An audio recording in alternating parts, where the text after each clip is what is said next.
Good afternoon. Joining me today are Brigadier General Janine Burkhead, who's the leader of our Vaccine Equity Task Force, and our Deputy Secretary for Public Health, Dr. Jinlin Chan.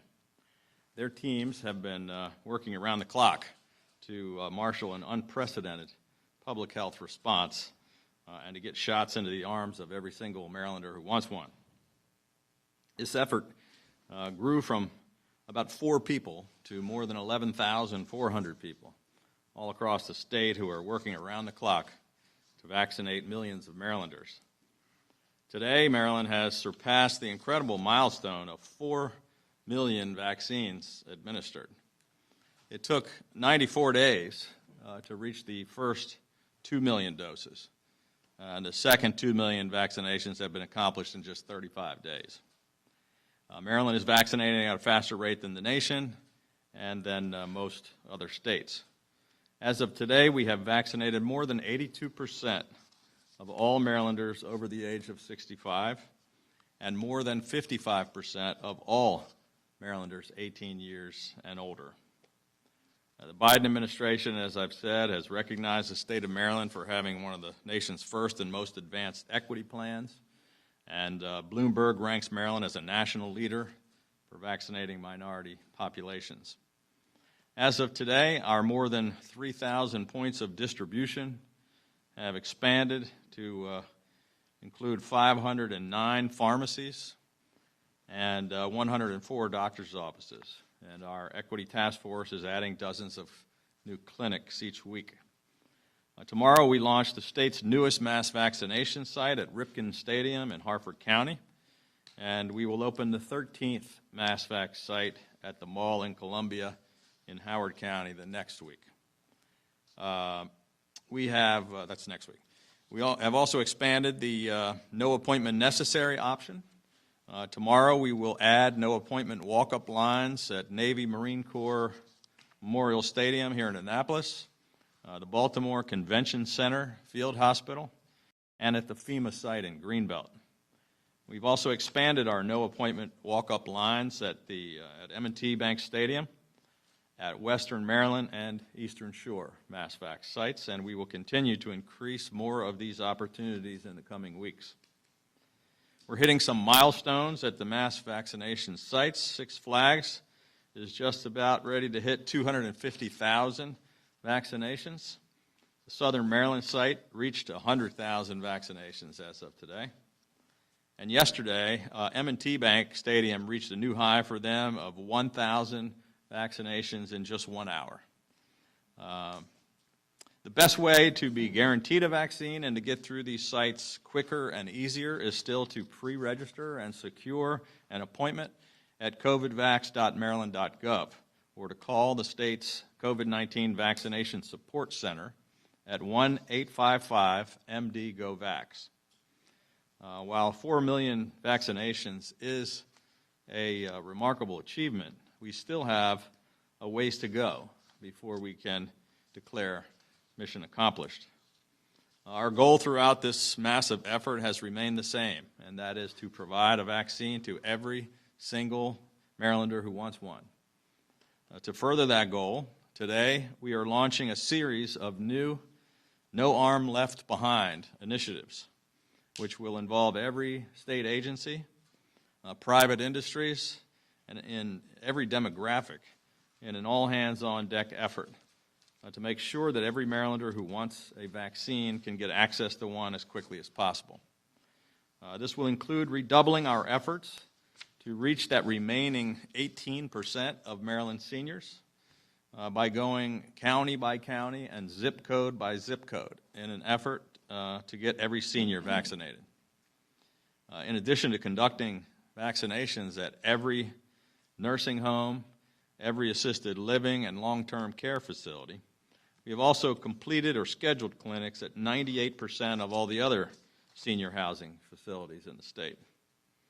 We're also proactively reaching out to and directly contacting more than 70,000 of the state's Medicaid recipients age 50 and older who have not yet received a vaccine, and we're booking appointments for more of them every single day.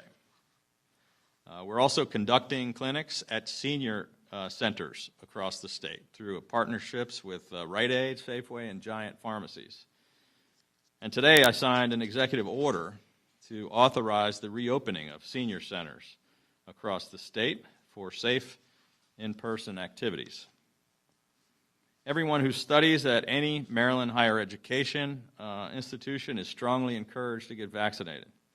State health officials are partnering with the Maryland Higher Education Commission to conduct direct outreach to all campuses in the state. And we're blocking off and reserving appointments at mass vaccination sites, specifically for college and university students, including reserving slots at the Greenbelt FEMA site, specifically for students at College Park. And we will be partnering with 42 public and private universities, colleges, and community colleges on a public information, social media, and ad campaign to ensure that we get our students vaccinated. Another critical component of this No Arm Left Behind initiative will be partnering with some of the largest employers in the state of Maryland, including Southwest Airlines, Exelon, Comcast, Amazon, and many others, to help ensure that their workforces are being vaccinated as expeditiously as possible. And I want to thank the President for announcing a new tax credit, encouraging employers to provide paid time off for employees to get vaccinated. We're also continuing to conduct vaccine clinics for essential workers at manufacturing facilities across the state, including the clinic at Seacare in Linthicum Heights, which I visited earlier today. And we're conducting outreach programs to Maryland's agricultural workers as well. The Vaccine Equity Task Force is expanding the use of mobile clinics to vaccinate people in hard-to-reach areas. They have now conducted more than 50 different clinics for targeted populations, including this week when they held the first no appointment necessary walk-up mobile clinic in Cumberland. Maryland was one of the first states in the nation to stand up a multilingual vaccine support call center, which has now taken more than 1.5 million calls to answer questions and book appointments at mass vaccination sites. Our No Arm Left Behind initiative will enhance the capabilities of our state call center to include providing direct assistance to Marylanders who need assistance in getting a vaccine. If you're homebound, you need transportation or technological assistance, we will put you in touch with all of the resources that you need in order to get vaccinated. The call center is available 7 days a week from 7 a.m. to 10 p.m. by dialing 1-855-MD-GO-VAX. And support providers are now available in over 200 languages. As part of the next phase of our statewide vaccine confidence campaign, we're launching a new public service announcement featuring physicians from across the state talking about the safety of the vaccines and encouraging people to get vaccinated. And this campaign will be expanding further in the coming weeks. Next to getting vaccinated, the most important thing you can do is to encourage all of your neighbors, coworkers, friends, and family to get vaccinated as well. Research shows that people feel more comfortable getting a vaccine when they hear about the experience directly from someone they know and trust. We truly are close to that light at the end of the tunnel. But those of you who have not yet been vaccinated, please go get a vaccine as quickly as you can. Do it for yourself, do it for your family, do it for your friends, and do it so that all of us can finally put this global pandemic behind us. Now I'm going to turn it over to Brigadier General Burkhead to provide an update on the efforts of our Vaccine Equity Task Force to expand the use of mobile clinics. General?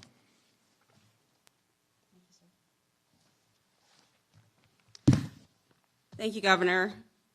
Good afternoon. Thank you, Dr. Chan, for all your hard work and partnership.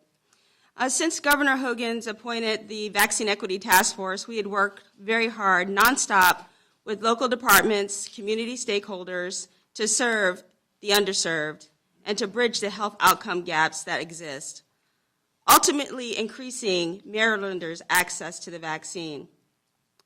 With many years of professional experience and interagency cooperation and efforts toward equity and equality, our Maryland team, combined with the state, local influencers, and organizations, are working to ensure no arm is left behind. Our hard work is starting to pay off.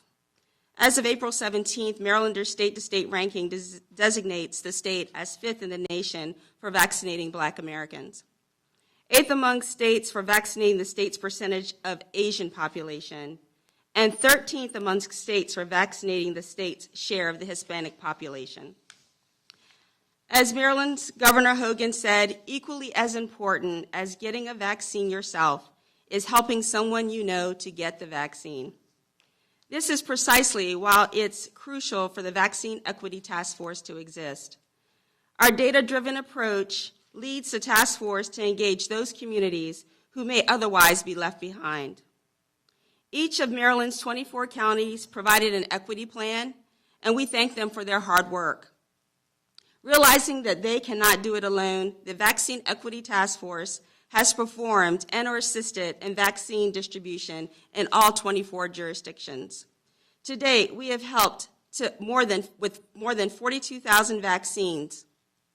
Recently at M&T Stadium, currently a state max vaccination site, we hosted the first Faith Leaders United event where a diverse group of faith leaders came together with their families to receive vaccine and to get information.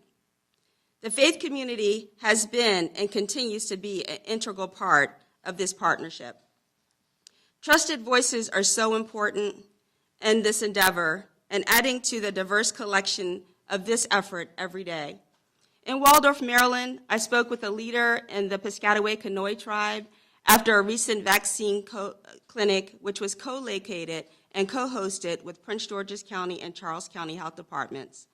This is a meeting where we're meeting people where they are, near their cultural center in their neighborhood. In Baltimore, Lieutenant Governor Rutherford toured the vaccine site at the Bilingual Christian Church. They host clinics with after-hours appointments to schedule people after work and to meet people where they are. On the Eastern Shore, we are partnering with faith-based institutions and community activists who are mobilizing their local community to get their family and friends and those in need that extra nudge out the door to get their vaccine. In Cumberland, the Wellmobile set up a pop-up shop at the local Boys and Girls Club to bring vaccine that last mile. Today, we projected delivering over 2,000 doses to various sites to include our Wellmobile clinics. Our Wellmobile Vax will traverse 11 counties over the next month to deliver the vaccine to hard-to-reach areas. While we feel hopeful, it is not time to celebrate just yet. That's why the task force will continue to partner with a variety of organizations, such as the Boys and Girls Club in various counties, the Preakness Latino community, the Pan-Atlantic Council, the Archdiocese of Baltimore, and many others to defeat this virus through equity. I am pleased to announce some exciting news in conjunction with the academic community. Historically Black colleges and universities are more than just hallowed ground for learning. They are also part of the community. So I am pleased to announce our partnerships with two of Maryland's HBCUs. Morgan State University, the largest HBCU in Maryland, will host 3-day walk-up clinics starting on April 30th, delivering about 390 doses of the Pfizer vaccine. This is open to all tiers and will allow not just students and faculty, but also the broader community to get the vaccine. And yesterday, we completed a site assessment at Bowie State University, the oldest historically Black university in Maryland. And on April 26th, the Vaccine Equity Task Force, in conjunction with the university and the county, will hold a town hall to educate and provide vaccine on that same day. We will move forward with mobile vax on that campus as well. Thank you to our partners and thousands of Maryland National Guard members who have paused their lives to be here conducting COVID-19 operations over these past year. The continued contribution in defeating this virus contributes to this success. The Vaccine Equity Task Force will continue to work hard to get to community immunity. Please visit our website And if you need additional assistance, please go to 1-855-MD-GO-VAX. Thank you so much. Thank you. With that, we'd be happy to take a couple of questions.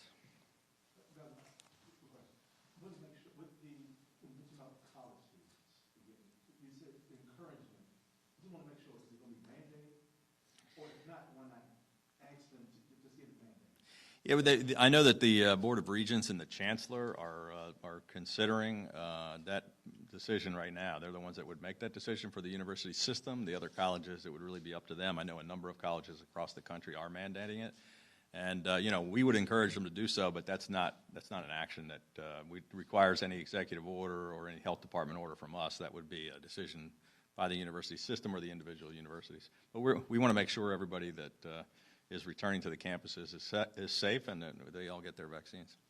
Governor, there's a lot of debate about what exactly herd immunity looks like, whether that's 60, 70, 80% vaccinated. Are you concerned based on the fact that you now seem to be pushing to get more people to come and get vaccinated, that Maryland might have difficulty reaching something that looks like an acceptable herd immunity number? Actually, I'm really encouraged because there were a number of national studies and that came out and said they did national polling and they didn't think more than 62 or 63% of the people would get vaccinated, and we've already done 82% of our most vulnerable population. It's over 65, and we're well on our way to getting the rest. So we're actually ahead of where we thought the maxed capacity was, but we're going to keep going. I'd love to see 100% of the people, but I don't think anybody ever anticipated getting to that level.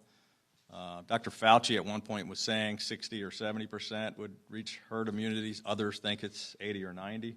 We're at the very high end of that scale, and I want to keep pushing until we get there.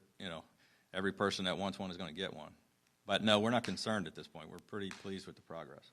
The ability to give walk-ups at more and more places, and yesterday you pointed out that you had open slots at Six Flags.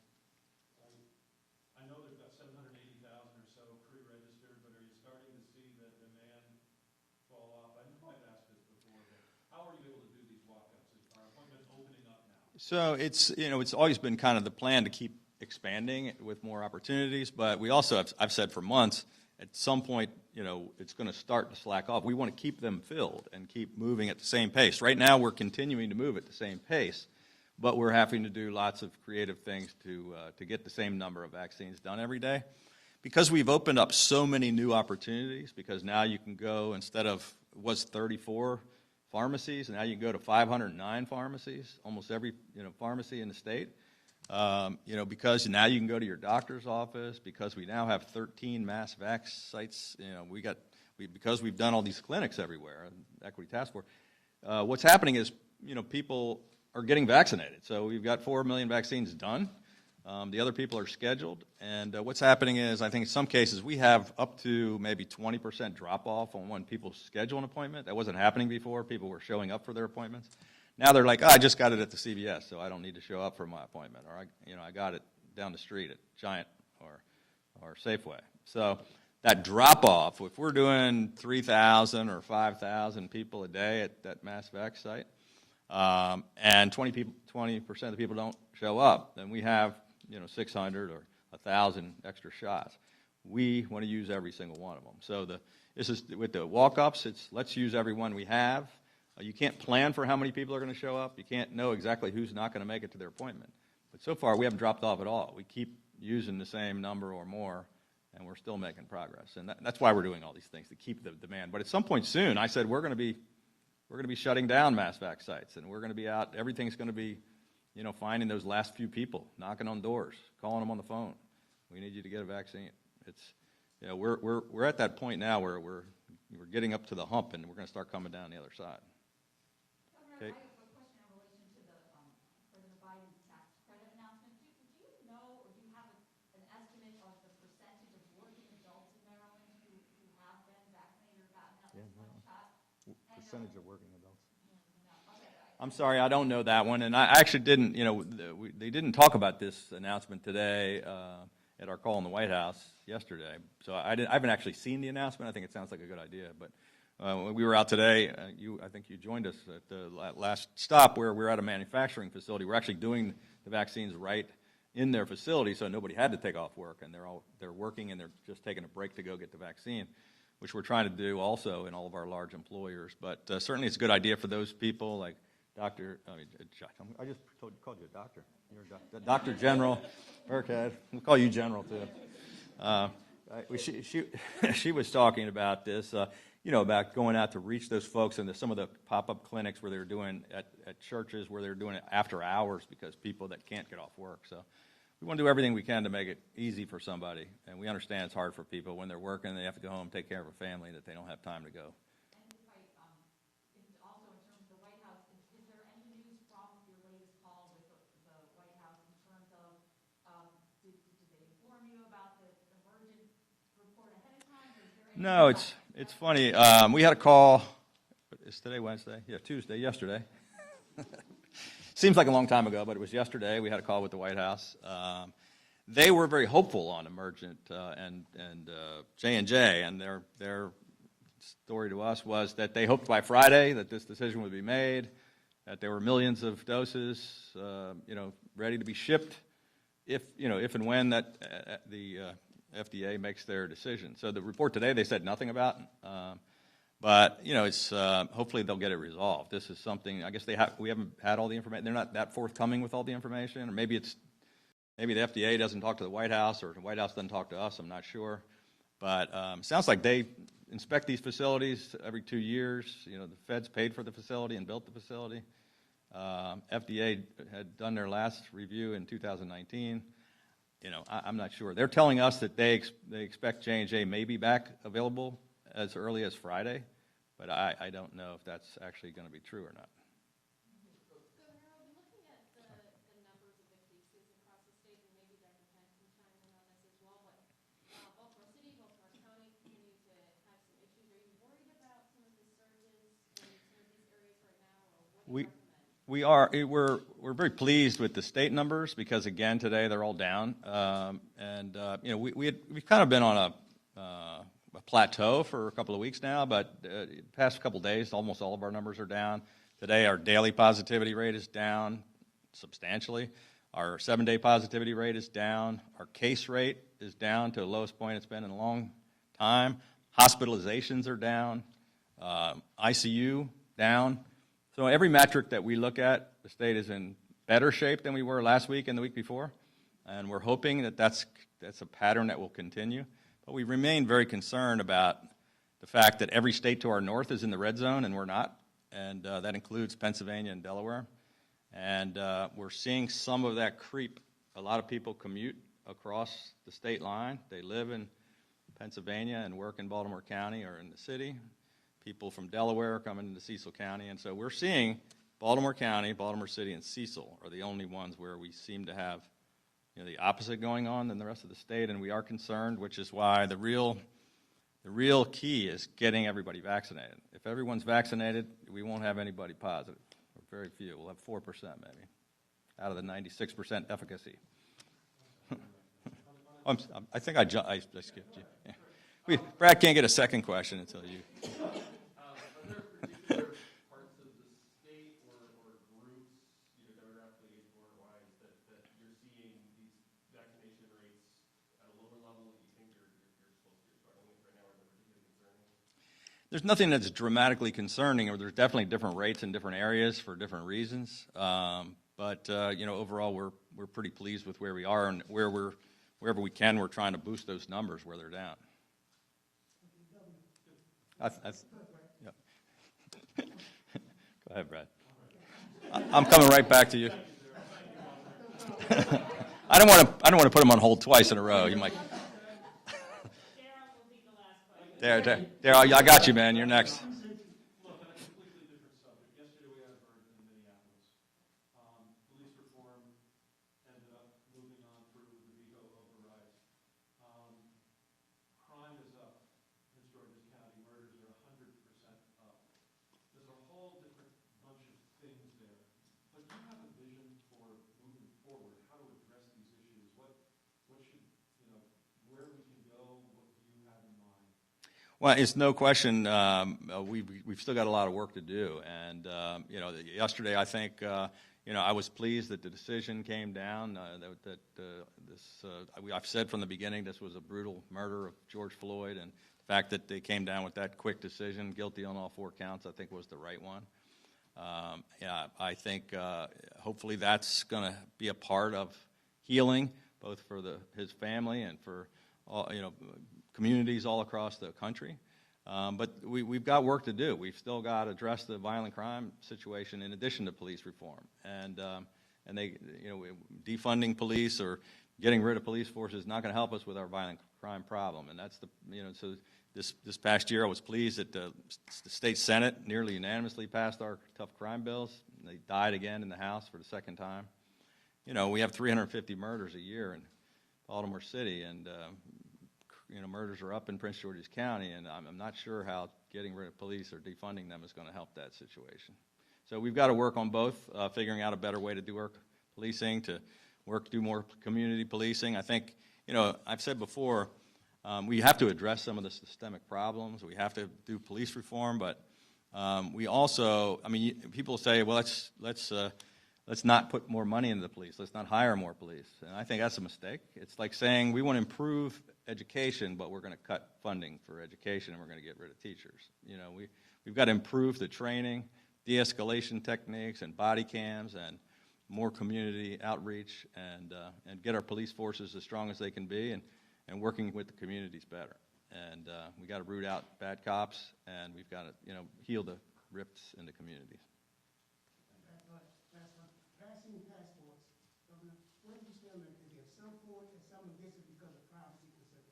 What do you think about vaccine passports? I'm sorry, with the mask, I'm in the back of the room. I hear. Vaccine passports. Yeah. Some of it for it, some against it because of privacy concerns. What do you think about it? Yeah, it hasn't really been an issue that has come before us. I know the debate on both sides of the issue. I'm not sure that it's gonna happen. I think certain people have been talking about it, like Major League Sports, for example, have talked about we can fill stadiums again if we make sure everybody has a vaccine. There are a lot of different ways to look at this situation, but it's not something we're focused on at the state level. I think it's something they're going to be trying to address at the federal level. But thank you.